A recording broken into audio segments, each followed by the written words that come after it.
Welcome back to Pokemon episode summaries. Today, I'll be doing episode 103. Get along, little Pokemon. The episode begins with Ash and the gang still on Mandarin Island, making their way to the next gym. Man, for an island that supposedly was supposed to be kind of small, so they'd be able to make it to the gym in record time, this is probably the most time we spent on one island. Anyways, they're currently walking through a desert area.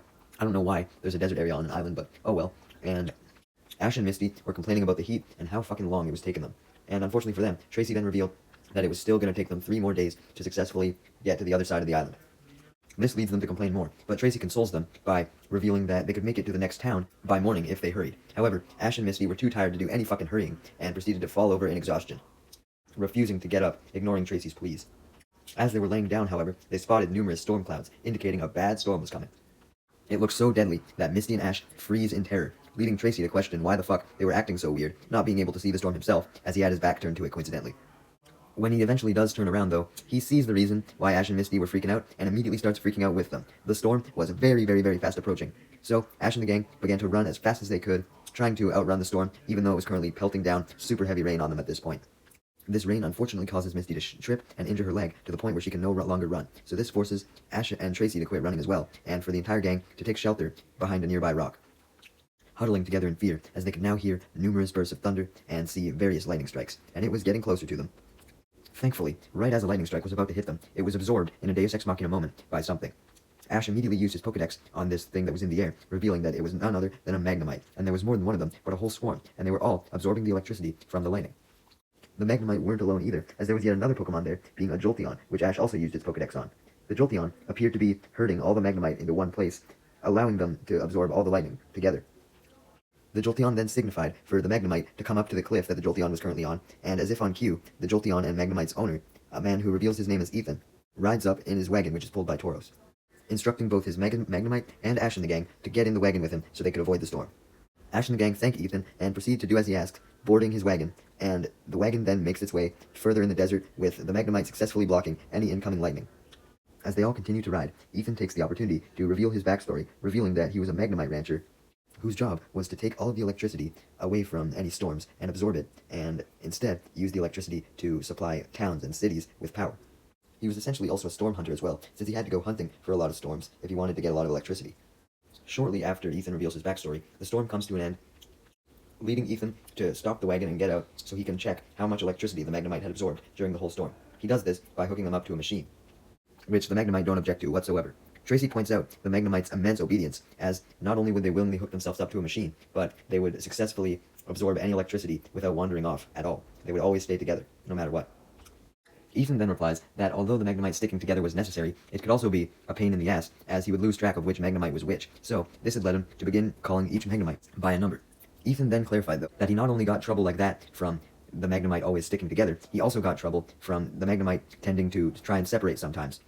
Which, I mean, obviously, you can't expect the Pokemon to want to stay by each other at all times. They're going to want to break at some point. And that's why he made sure to have his Jolteon, who would do his job of rounding up any lost Magnemite, stating how he couldn't just keep the Magnemite in their Pokeballs to stop them from running off, because then they would miss the lightning by the time he let them all out. However, he continued to explain that there was one Magnemite, who he identified as Magnemite number 6, that would always manage to sneak off on its own, even getting away from Jolteon. Speaking of Magnemite number 6, it was currently playing with Pikachu, having taken an interest in it, and was trying to shock it a little bit to try and absorb some of its electricity. All of the other Magnemites soon joined it, wanting to follow suit, to the point where Pikachu gets absolutely swarmed and trapped in the Magnemite, leaving only its tail sticking out. Seeing Pikachu potentially at risk of being injured, Ash decides to take action and walk up to the Magnemite to try and stop them, but it only results in him being shocked and falling to the ground. Ethan asks if he's alright, with Ash clarifying that he was totally fine, because he got shocked all the fucking time, and yes he did, just less than Team Rocket. With Ash okay, and knowing that the Magnemite had gathered enough electricity, Ethan then begins his trek towards the next town, with Jolteon leading the Magnemite along the way to make sure none of them drifted off, and Ash and the gang obviously still following along in the wagon. During the ride, Ash reveals the reason why him and the gang wanted to go to the next town that Ethan was going to, being for his next gym battle. He informs him that even after they get to town then, Ash and the gang will still have to use their Lapras to travel across the ocean if they want to get to the gym. Damn, it is farther than Lorelei initially thought then, holy shit. By the time evening arrived, Ash was getting bored just sitting there, so Ethan decided to let Ash take the reins to the wagon and command the Tauros to successfully take them to the next town. However, Ash does not command the Tauros very well, not being used to driving a wagon, and this results in them almost crashing. Good job, Ash. Eventually, though, since he's the protagonist, he manages to get the hang of it. Yay! He drives until late at night when another storm appears, meaning that they had to stop so the Magnemite could absorb more electricity. In the morning, Ethan and Ash and the gang were taking a break after last night's storm, and Ethan had decided to let his Tauros go out and play where it had found another Tauros, and they instantly decided to square off and have a friendly battle. Team Rocket was watching this battle, as well as watching the Jolteon and all the Magnemite, declaring that they were going to capture all of them and give them to Giovanni, while also taking the opportunity to use their electric power to their advantage and sell it off to people for money. Back with Ethan and Ash and the gang, their rest was interrupted as Ethan got a call on his portable computer from none other than an Officer Jenny from the town that they were heading towards, explaining that they needed that electricity very urgently as there had been a blackout in the town, so they now had no electricity aside from the backup power at the Pokemon Center. Just then, though, to make matters worse, Nurse Joy came on screen and revealed that this backup power was now out as well, as the Magnemite had run out of electricity, causing the call to break out. The Magnemite, wanting to help out so bad, decide to rush off to the town on their own, before Ash and the gang and Ethan can follow along, so Ethan instructs the Jolteon to do his best to catch up to them so he can round them up. However, just as Jolteon makes its exit, Team Rocket show up. Before Jolteon can leave, Team Rocket proceed to say their motto, revealing their plan to capture all of the Magnemite with a large magnet, due to them being magnetic, and they were going to use a gripper machine to capture Pikachu and Jolteon.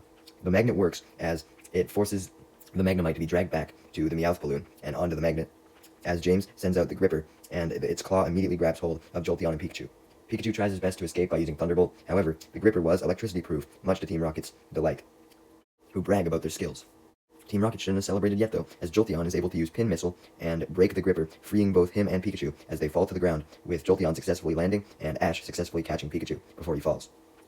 Jolteon then attempts to use Thunder Wave to cancel out the magnet's effects and free the Magnemite, but Jessie then panics and sends out her Arbok, knocking Jolteon full force right into Ethan's arm, right as Jolteon successfully manages to free the Magnemite with Thunder Wave. So although the Magnemite were now free, Jolteon was now injured, along with Ethan, who now had a broken arm, since the impact with Jolteon had made him fall into a rock. Thankfully, though, Pikachu is able to finish off Team Rocket and send them blasting off with a Thunderbolt before they can do any more damage. With Team Rocket gone, Tracy tries his best to treat Jolteon, while Ethan, despite being injured, is still adamant that they had to make their way to the next town as soon as possible. Ash agreed with this, but knew that Ethan couldn't be the one to do so, as he was too injured. He requests Ethan that he himself be the one to go, as opposed to Ethan, and Ethan thankfully agrees, under the condition that Ash take 9 Magnemite with him. Ash does, as he hops aboard Tauros and rides away, taking with him a special whistle to control the Magnemite due to not having Jolteon, as Ethan, Tracy, and Misty wish him good luck as they say goodbye to him. Ash is able to utilize the whistle to control the Magnemite quite well, so they all stay together. However, it eventually fails due to not being as strong as the Jolteon, obviously, so all the Magnemite eventually do end up scattering, much to Ash's disappointment. He tries to use the whistle, but to no avail, so he instead gets the idea to use Pikachu in Jolteon's place, having Pikachu use his Thunderbolt to attract all the Magnemite to his electricity and send them back there. And, thankfully, this plan works, sending all the Magnemite back to him, with the exception of Magnemite number 6, the one who always wandered. This leads Ash to go looking for Magnemite number 6, and thankfully he didn't wander far, as Ash is able to locate him by a little mini waterfall. Unfortunately, though, Team Rocket show up once again, cornering Ash by the waterfall, and revealing their new plan, which was to capture the Magnemite using magnet machines that were powered by rubbing themselves with panels that work on static electricity. So essentially, they had machines on them that would attract the Magnemite. Ash tries to run away with Team Rocket with Magnemite number 6 in his arms, but all he ends up doing is making things worse as he runs back to Pikachu and the other Magnemite, leading Team Rocket directly to them, and allowing them to use their suits to capture the Magnemite, especially since Ash had ordered Pikachu and the Magnemite to try and escape as soon as he got back, but Pikachu refused due to thinking that he could take on Team Rocket on his own. Even with the Magnemite captured and now being shoved into a bag, Pikachu is still adamant to try and defeat Team Rocket on his own as he uses his electric attacks, Thunderbolt, Thundershock, fucking any electric attack you could think of. But it isn't successful, as Pikachu's electricity alone is not enough to send Team Rocket blasting off and free the Magnemite. Thankfully, though, Pikachu does have a little bit of backup, being Magnemite number 6, who decides to help him out after seeing Pikachu's determination. It proceeds to fly straight into Pikachu's electric attacks, as well as Team Rocket's electricity that they were generating, and manages to absorb all of this electricity all by itself, which gives it so much energy that it's able to use an explosion attack, freeing all of the Magnemite from Team Rocket's grasp, and also evolving in the process into Magneton.